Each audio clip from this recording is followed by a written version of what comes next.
By the end of this video, you should master how to hold the instrument, which is a very important fundamental if you really want to play the violin. Also, you should know some very important parts of the violin by the end of this video. So if you're interested in that, make sure to watch all the way to the end so you do not miss any piece of it. Let's get into it.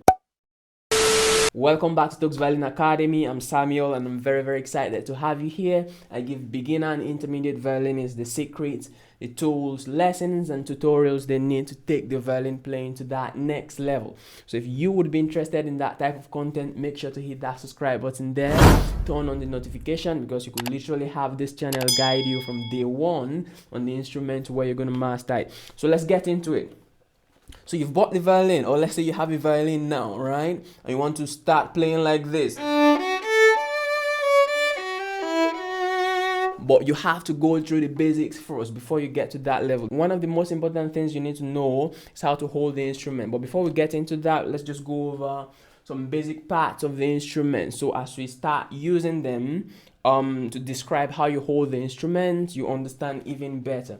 So just imagine the violin to be a little baby, right? A little baby girl. We're going to call that part the head. So this is the head of the violin.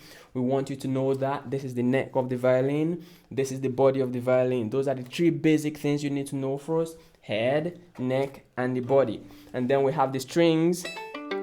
We have the chin rest. This thing here, where a side of your jaw and part of your chin is going to be resting on. So you need to know those, because as we learn how to hold it, you need this information. Good. And then we have the bridge. That's the bridge right there. And then we have the tailpiece. That's tailpiece right there. We have the tuning peg. So you see these black things, we use this to tune the instrument. So we need to know this, all right, because it's very important. You see this hole that looks like F? We call that the F hole. That's exactly where the sound of the violin comes through. Right under there is a shoulder rest. Some persons do use shoulder rest, some persons do not. As you move forward, you're going to figure out whether it's for you or not. All right, so now let's learn how to hold the instrument. So first thing I want you to do first is grab the neck with your left hand, and then we're going to use our right hand to help us bring the instrument up. So first thing, okay, so let's say you grab the neck. That's one of the safest places to hold. You see this bottom part of the instrument, this lower part of the instrument, this part is going to go to the side of your neck. You see that side? You should feel this part slightly touching the side of your neck. That's one very important marker that is going to put the instrument in place. This side goes by the side of your neck, right? Like that. And then once that's placed that way, you're going to have the shoulder rest kind of crossing your shoulder and your chest like that. Right, so this goes to the side of your neck. The shoulder rest automatically does that, and then you put your jaw and a little bit of your chin in the chin rest, right? And that's going to keep the instrument in place. Then for your left hand, don't try to leave it. Don't try to remove your left hand under the instrument yet.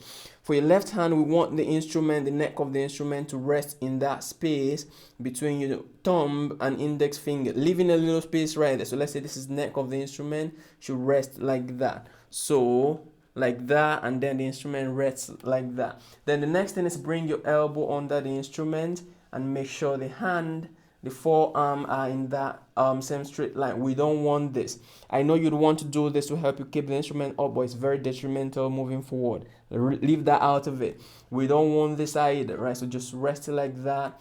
Keep things even. You could do this in the front of a mirror because it helps you see what's going on and what exactly you're doing. So let's do that again.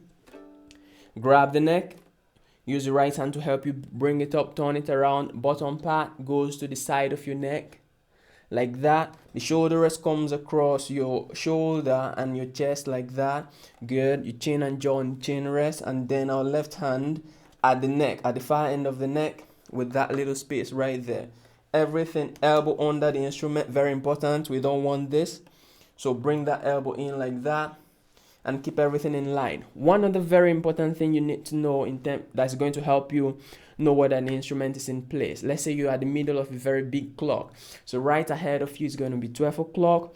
To your left is going to be 9. To your right is going to be 3 o'clock. So let's say you've put the instrument on and everything in the middle of that big clock. So that's 12. So that would be 11 now, right? Your left hand, right? I know I'm pointing at you right now, but your own left hand. So that would be 11 and that would be 10. Just imagine the instrument pointing at 10 o'clock at every time. That's where it should point.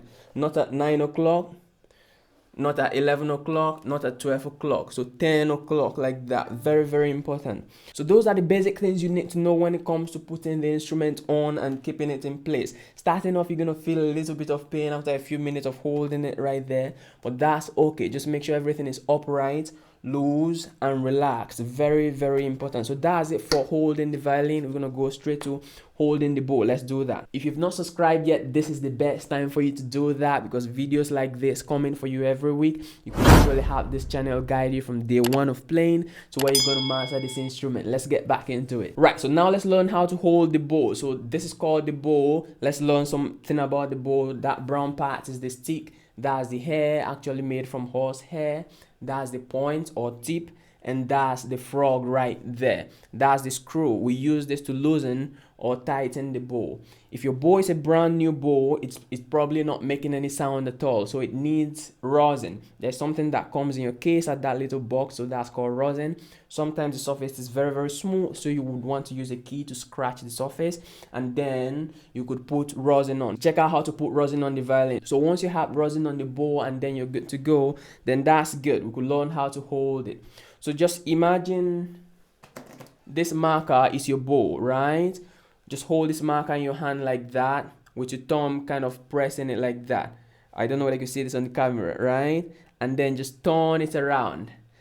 But now bring the pinky up on the marker and then the index finger out like that, right? This is exactly how you're going to be holding the bow, right? Practice this with a pencil. Just, okay, let's say put the pencil in your hand, wrap fingers around, then thumb pressing it with that knuckle of the thumb coming out, very important. Then turn it around, put pinky on it, put the index finger up. So let's practice it with the bow, right? So let the tip of the bow be pointing your right, and then we're gonna do the same thing. So put the bow in your hand like that. Then your thumb is going to be pressing in that space between the black stuff and the frog. This is called the frog, in that space. So it's gonna be like that, and then let's turn it over. Then put the pinky on. I know for beginners this could be a handful to have that pinky on, but this is how it's going to be held professionally. So keep this in mind. Even if you start with this, as you move forward, start getting close to this, and then move the index finger up. So that's how you hold the bow. There's a beginner hold. If this one feels too difficult for you, put the thumb right there under the frog, right? Anything you do at all, just make sure your wrist is above the level of the stick. If you have your wrist like this, you cannot play. If you have your wrist like this, you cannot play. Make sure your elbow is out nicely, right? And then your wrist above the level of the stick, so you're in control of the bow, right? So now let's put both together. So use your hand, take that up, right? Put it nicely, point at 10 o'clock, and then for the bow, that's it right there. You thumb in there. If it's too difficult, start with the beginner hold. After a couple of times, you put your thumb right in there. So we want to have it like that. So that's how you hold the bow as well, and that's how you hold the violin. If you've not subscribed, this is the best time for you to do that, because lessons like this coming for you. In fact, the next thing you need to know is how to bow the violin, how to make sound on the violin, which is going to be that next video right there. I've made a video about how not to sound scratchy, so that could help you with making your first sound on the violin and how to bow smoothly. So that's the next thing you should do. Go to that video and then move it on from there. So you see why it's important to be part of this channel now, and turn on your notification so you do not miss any of this goodness when they do come out. Right, so that's it for this one, and we're gonna see here in the next one. Go practice.